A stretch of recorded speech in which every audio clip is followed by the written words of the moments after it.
തെരഞ്ഞെടുപ്പ് പല സമയങ്ങളിലായി നടക്കുമ്പോൾ ജനങ്ങൾക്ക് ഭരണാധികാരികളെ തിരുത്താനും ഭരണാധികാരികൾക്ക് സ്വയം തിരുത്താനും ഉള്ള അവസരമാണ്. അപ്പോൾ ഒരു സാമ്പത്തിക ചെലവിൻ്റെ പേരിൽ ജനാധിപത്യ അവകാശം, തെരഞ്ഞെടുപ്പിൻ്റെ ഭരണാധികാരികളെ തിരുത്തുന്നതിനുള്ള അവസരം, ഇതൊക്കെ ഒരു തെരഞ്ഞെടുപ്പിൻ്റെ പണത്തിൻ്റെ കണക്കിൽ മാത്രം കണക്കാക്കേണ്ടതാണോ? ശ്രീ ജോൺ ബ്രിട്ടാ സാർ എന്ത് പറയും?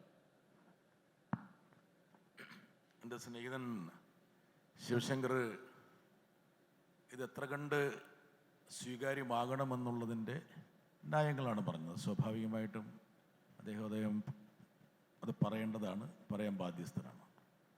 എനിക്ക് ചില കാര്യങ്ങൾ മാത്രമേ ഇവിടെ സൂചിപ്പിക്കാനുള്ളൂ. ഒന്ന്, ഒരു രാഷ്ട്രം, ഒരു നേതാവ്, ഒരു പ്രത്യയശാസ്ത്രം, ഒരു മതം, ഒരു ഭാഷ, ഒരു സംസ്കാരം, ഇതിൻ്റെ എക്സ്റ്റൻഷനാണിത്. ഇത് അവിചാരിതമായിട്ട് എവിടുന്നോ പൊട്ടിമുളച്ചതല്ല. ഒരു നികുതി, ഒരു പാറ്റേണാണ്. ആ പാറ്റേണിൻ്റെ ഭാഗമാണ്. ഇപ്പോൾ യൂണിഫോം, എല്ലാം യൂണിഫോം ആയിരിക്കണം. ഇപ്പോൾ യൂണിഫോം സിവിൽ കോഡ്, എല്ലാം യൂണിഫോം ആയിരിക്കണം. ഇപ്പോൾ ഹിന്ദി മതി. ആ രീതിയിലുള്ള ഒരു പ്രത്യയശാസ്ത്രത്തിൻ്റെ ഒരു എക്സ്റ്റൻഷനായിട്ട് വേണം ഇതിനെ കാണാൻ. ഇനി ഇതിൻ്റെ പ്രായോഗിക വശത്തിലേക്ക് ഞാൻ പറയാം. ഇപ്പം ശിവശങ്കർ പറഞ്ഞ രണ്ട് കാര്യങ്ങളാണ്. ഒന്ന്, എക്സ്പെൻഡിച്ചർ കുറയ്ക്കുക. രണ്ട്, പോളിസി പാരാലിസിസ്. അതാണ് യഥാർത്ഥത്തിൽ ശിവശങ്കറുടെ തലതട്ടപ്പന്മാർ പറയുന്നൊരു വാക്ക്. ഈ രണ്ടും ഒഴിവാക്കുക. ഇതിൻ്റെ പ്രായോഗികമായ വശം എന്താണെന്ന് നോക്കാം. ഒന്ന്, എക്സ്പെൻസസ്.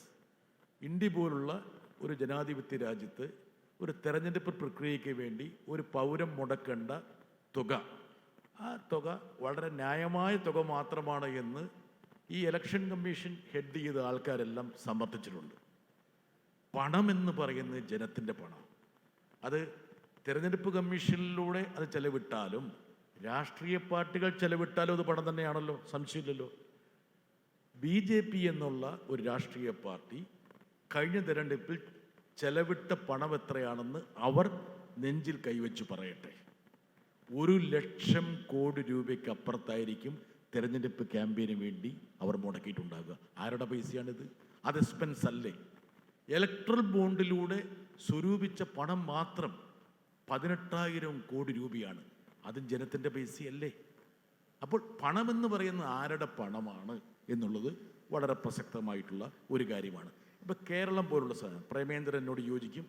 കേരളത്തിലൊരു ലോകസഭാ നിയമസഭാ സീറ്റിലേക്ക് നടക്കുന്ന തെരഞ്ഞെടുപ്പിൽ ഇവിടുത്തെ രാഷ്ട്രീയ പാർട്ടികൾ മുടക്കുന്ന പൈസയുടെ 100 ഇരട്ടിയാണ് തെലങ്കാനയിലും തമിഴ്നാട്ടിലും കർണാടകയിലും മുടക്കുന്നത്. എന്തുകൊണ്ട് സംഭവിച്ചു? അവിടെയുള്ളൊരു രാഷ്ട്രീയ സംസ്കാരം ആ രൂപത്തിലേക്ക് മാറ്റപ്പെട്ടു. മണി പവറും മസിൽ പവറുമാണ് ഇന്ന് തെരഞ്ഞെടുപ്പിൻ്റെ ഏറ്റവും പ്രധാനപ്പെട്ട നിദാനം. അപ്പം പണമെന്നുള്ള ഒരു സാങ്കേതികത്വത്തിൽ നമ്മൾ തൂങ്ങാൻ പാടില്ല. ഇനി പോളിസി പാരാലിസിസ്. ഞാനൊരു ചോദ്യം എൻ്റെ സ്നേഹിതനോട് ചോദിക്കണം. ഒരു രാഷ്ട്രം, ഒരു തെരഞ്ഞെടുപ്പ് എന്ന് പറയുന്നവർക്ക് എന്തുകൊണ്ട് ഹരിയാന, ഡൽഹി, ജാർഖണ്ഡ്, ജമ്മു ആൻഡ് കാശ്മീർ, മഹാരാഷ്ട്ര തെരഞ്ഞെടുപ്പുകൾ ഒരുമിച്ച് നടത്താൻ പറ്റിയില്ല? ഒരുമിച്ച് നടത്തണമെന്ന് എല്ലാ പാർട്ടികളും ആവശ്യപ്പെട്ടു. അവർക്ക് സൗകര്യമില്ല. ഈ 5 നിയമസഭാ തെരഞ്ഞെടുപ്പുകൾ ഒരുമിച്ച് നടത്താൻ പറ്റാത്തവരാണ് ഇപ്പോൾ ഒരു രാഷ്ട്രം, ഒരു തെരഞ്ഞെടുപ്പ് എന്ന് പറയുന്നത്. ഇനി പോളിസി പാരാലിസിസ്. ഈ ഡൽഹി തെരഞ്ഞെടുപ്പിന് മുമ്പ് ആ ഡൽഹി തെരഞ്ഞെടുപ്പിനെ സ്വാധീനിക്കുന്ന 2 സുപ്രധാന തീരുമാനങ്ങൾ കേന്ദ്ര സർക്കാരിൻ്റെ ഭാഗത്തുനിന്നുണ്ടായി. ഒന്ന്, കേന്ദ്ര ഗവൺമെൻറ് ജീവനക്കാർക്ക് 8ാം ശമ്പള കമ്മീഷൻ. ഡൽഹിയിലാണല്ലോ ഏറ്റവും കൂടുതൽ കേന്ദ്ര സർക്കാർ ജീവനക്കാർ തിങ്ങിപ്പാർക്കുന്നത്. 2, 12 ലക്ഷം രൂപ വരെയുള്ളവർക്ക് നികുതി, ആദായ നികുതി.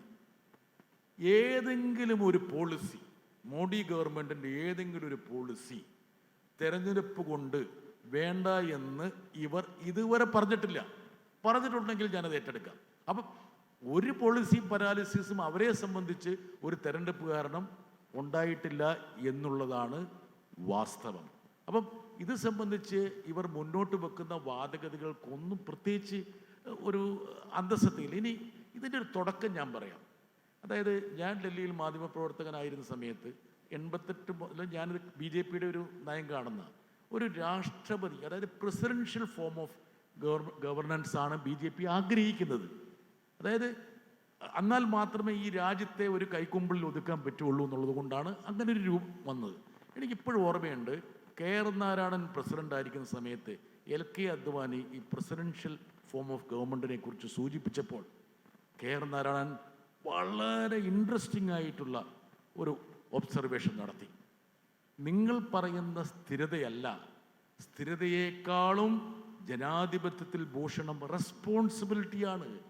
സ്റ്റെബിലിറ്റി എന്നുള്ള ഒരു ഘടകത്തേക്കാൾ എത്രയോ മുൻപന്തിയിൽ നിൽക്കേണ്ട ഘടകമാണ് റെസ്പോൺസിബിലിറ്റി എന്ന് അന്ന് രാഷ്ട്രപതിയായിരുന്ന KR നാരായണൻ മുന്നോട്ട് വെച്ച ഒരു വാദഗതിയാണ്.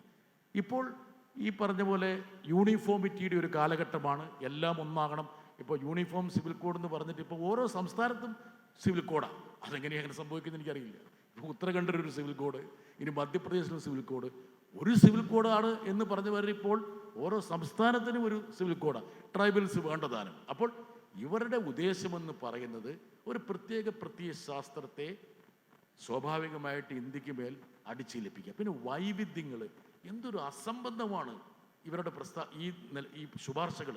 അതായത് ലോകസഭ പിരിച്ചുവിട്ടപ്പെടാൽ എല്ലാ സംസ്ഥാനങ്ങളും പിരിച്ചുവിടപ്പെടും. ഇവിടെ ഇപ്പോൾ തെരഞ്ഞെടുപ്പ് എടുത്തിട്ട് 6 മാസമായുള്ളെന്ന് വിചാരിക്കുക. 6 മാസമായി ഒരു ഭരണം ആരംഭിക്കുന്നു. ലോകസഭ പിരിച്ചുവിടപ്പെട്ടാൽ ഈ ഗവൺമെൻറ് പിരിച്ചുവിട്ടപ്പെടും, ഈ നിയമസഭ പിരിച്ചുവിടപ്പെട്ടു. അപ്പം സംസ്ഥാനങ്ങൾ എന്ന് പറയുന്നത് എന്താ, മുനിസിപ്പാലിറ്റിയേക്കാൾ താഴെയാണോ?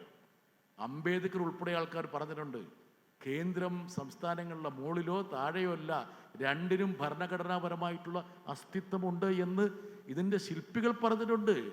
കേശവാനന്ദ ഭാരതി കേസിൽ സുപ്രീം കോടതി പറഞ്ഞിട്ടുണ്ട്, ഫെഡറലിസം എന്ന് പറയുന്നത് നമ്മുടെ അടിസ്ഥാന ശിലയാണ്. അപ്പോൾ ഫെഡറലിസത്തെ തകർക്കുന്ന ഒരു വലിയൊരു ശുപാർശയാണിത്. ഒരു തരത്തിലും വൈവിധ്യങ്ങൾ നിറഞ്ഞ ഒരു രാജ്യത്തിന് ഭൂഷണമല്ല. ഇത് ഇന്ത്യയുടെ ജനാധിപത്യ സംവിധാനത്തെ തന്നെ തകർക്കാൻ വേണ്ടിയിട്ടായിരിക്കും ഇത് ഇടവരുത്തുന്നത്.